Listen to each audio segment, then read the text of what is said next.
Сәлем достар, сіздермен бірге ерке. Бүгін мен сіздерге қасқырлар туралы айтып беремін. Олай болса, видеоны соңына дейін қараңыздар. Қасқыр еркіндікті жақсы көретін ерекше аң. Оны қолға үйрету өте қиын. Қасқырлар ешқашан да ерекшемен қоректенбейді дейді. Олар өздері аулаған олжасын ғана жейді. Қасқырлар еш уақытта жұптарын жазбайды екен. Олар балаларын бірігіп тәрбиелейді.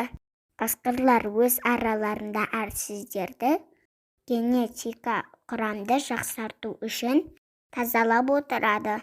Олардың өз араларындағы заңдылықтары өте қатал. Қазақ халқы бөріні киелі деп санаған. Өмірде қасқырдай айлакер, ұйымшыл, ақылды жыртқыш жоқ шығар сірә. Қасқырлар өз аймағындағы ауылдарға еш уақытта тиіспейді. Олар жемтігін алыстан аулауға тырысқан. Алайда жыртқыштың аты жыртқыш емес пе?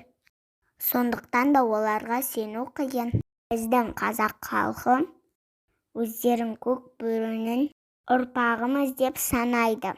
Мінекей достар, біз қасқырлар туралы біліп алдық. Егер менің видеома ұнаса, лайк басып тіркеліп кетіңіздер.